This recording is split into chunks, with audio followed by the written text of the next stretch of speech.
안녕하십니까. 선배 후배님들 안전한 아빠 안전아빠입니다. 2024년 시험 대비 산업안전보건법령 3단 강의 제10장 근로감독관 그리고 제11장 보칙 두 개의 장을 묶어서 말씀을 드릴 수 있도록 하겠습니다. 산업안전보건법령 본문의 내용에서는 마지막 영상이 되겠고요. 12장은 벌칙에 관한 내용이기 때문에 따로 말씀을 드릴 필요는 없을 것 같습니다. 그래서 따라서 법령 본문에 대한 내용은 이번 영상을 마지막으로 하고 차후 영상에서는 이제 그 산업안전보건법령의 별표 그 부분에 대해서 영상을 말씀드릴 수 있도록 하겠습니다. 법 시행령 시행규칙을 ABC 3단으로 말씀을 드리고 있습니다.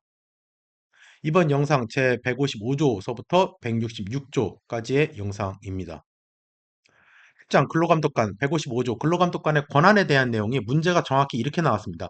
다음 중 근로감독관의 권한에 대한 내용 중 틀린 것을 고르시오라고 나왔는데 제가 지금 까만색 글씨로 표시된 부분이 실제 보기로 나왔던 내용입니다. 다음 각 호의 장소 이제 아래의 내용이고요. 거기 가서 근로감독관은 질문을 하고 장부, 서류, 그 밖에 물건의 검사 및 안전보건 점검을 하며 관계 서류의 제출을 요구할 수 있다. 대상은 사업장, 기관의 사무소, 성면회체 제거업자의 사무소, 지도사의 사무소.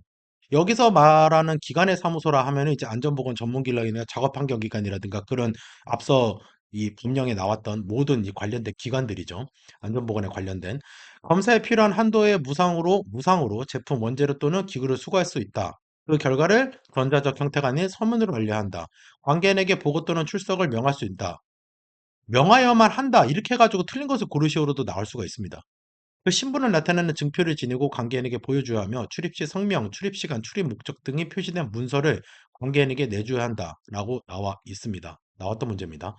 시행규칙 235조 감독 기준에 있는 산업재해가 발생하거나 산업재해 발생에 급박한 위험이 있는 경우, 근로자의 신고 또는 고소고발 등에 대한 조사가 필요한 경우, 법에 따른 명령을 위반한 범죄 수사, 사법경찰 관리의 직무를 수행하기 위해 필요한 경우, 그 밖에 고용노동부 장관 또는 지방고용노동관세장이 법에 따른 명령의 위반 여부를 조사하기 위하여 필요하다고 인정하는 경우입니다. 이 경우가 또 나왔었고, 여기 이제 그 잘못된 것을 고르시오라고 해가지고 나왔었고요. 이것도 7일 이상, 이게 이제 14일로 이렇게 바꿔져서 또 보기 지문이 나왔었습니다. 7일 이상의 기간을 주의한다. 다만 긴급한 경우에는 그렇지 않다. 보고 또는 출석의 명령은 문서로 해야 된다. 문서로 해야 된다. 해서 지금 이 내용이 근로감독관에 대한 내용의 전부이고요. 다음 11장 보칙. 제158조 산업재해 예방 활동의 보조 지원 정부는 사업주 단체, 근로자 단체, 산업재해 예방 관련 전문 단체, 연구기관 등이 하는 산업재해 예방 사업 중 대통령으로 정하는 사업에 드는 경비의 전부 또는 일부를 예산의 범위에서 보조하거나 그 밖에 필요한 지원을 할 수 있다. 그리고 그거에 따른 관리 감독을 해야 된다라고 나와 있는데 고용노동부 장관은 이 아래의 사항에 대해서는 보조, 지원 전부 또는 일부를 취소해야 된다. 다만 1호, 2호는 전부 취소를 해야 된다. 나왔던 문제고요. 거짓이나 그 밖에 부정한 방법, 보조 지원 대상자가 폐업, 파산한 경우, 이거는 이제 완전 전부 이제 그 취소해야 되고, 일부 취소는 3호, 4호, 5호, 6호의 내용이죠. 그래서 3호가 보조 지원 대상 임의 매각, 훼손, 분실, 유지 관리 사용하지 않는 경우, 산업재해 예방 사회 목적에 사용되지 아니한 경우, 대상 기간이 끝나기 전에 시설 및 장비를 국외로 이전한 경우, 그리고 보조 지원을 받은 사업자가 안전조치, 보고조치 의무에서 산재에 발생해서 고용노동부가 정하는 경우입니다. 요 내용이 나왔었고요. 요거는 이제 그 중요한 내용이고 시행령 109조는 가볍게 한번 쭉 읽어보시면 되겠습니다.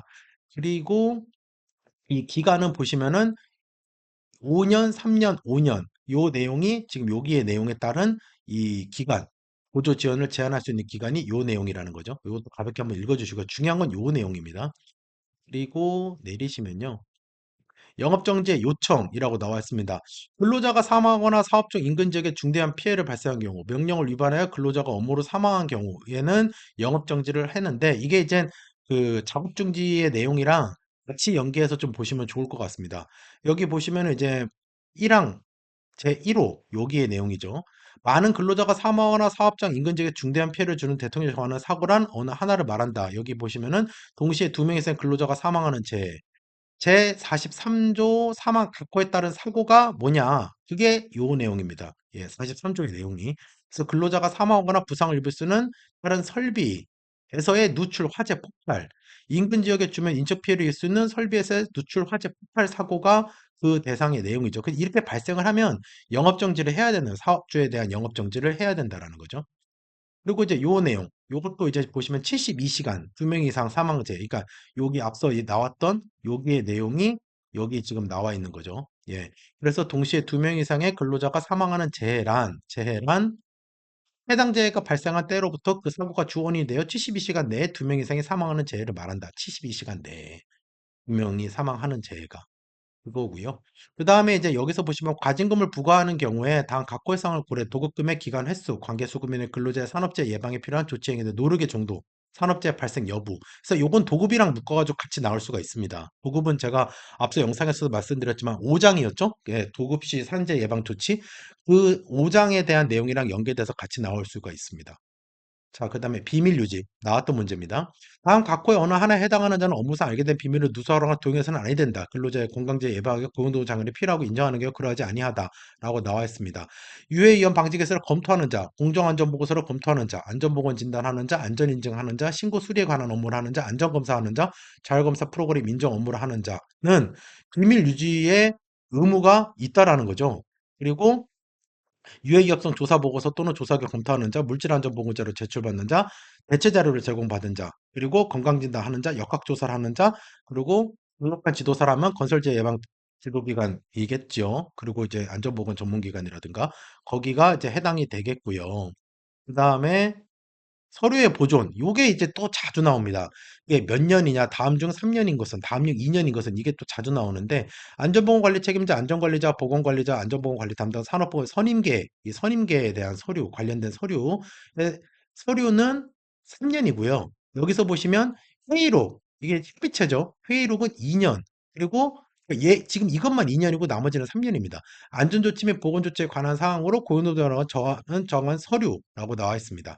그리고 산재 발생 원인 등에 대한 기록, 화학물질 유해성, 위협성 조사에 관한 서류, 작업 환경 측정에 관한 서류, 그 다음에 건강 진단에 관한 서류, 안전인증, 안전검사, 자율안전기준, 자율검사 프로그램 관련된 서류도 2년, 성면조사 기간의 결과에 관한 서류 3년, 작업 환경 측정 결과에 따른 서류 3년, 지도사 업무에 관한 서류는 5년, 성면해체 제거 작업자에 관한 서류 중 고용노동부령으로 정하는 서류는 30년 이렇게 나와 있습니다.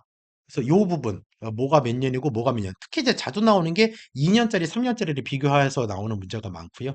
그렇게 확인해 주시고 자 이제 그 다음에 165조 권한 등의 위임, 위탁, 지방고용노동 관세자에게 위임할 수 있다. 위임할 수 있는 내용들이 이제 엄청 많이 나오는데 이 지방고용노동 관세자에게 위임하는 거는 지금 시행령 115조에 나와 있고요. 여기 지금 2항에 보면은 비영리 법인 또는 공단에다가 위탁할 수 있다. 그러니까 여기에 있는 내용은 비영리 법인 또는 산업안전보건공단에 위탁하는 내용이고 시행령에 있는 내용은 지방고용노동 관세자에게 위임하는 내용입니다. 그래서 이게 두 개 중에 다섯 개 항목 보고가 나왔을 경우에 여기 네 개, 이거 한 개를 넣어가지고 다음 중 지방고용노동 관세자에게 위임할 수 있는 사항은 무엇인가 이렇게 물어본다라든가 반대로 이걸 4개 넣고 이걸 한 개 넣어가지고 이렇게 문제가 실제 나왔고 그리고 다시 또 나올 수가 있습니다.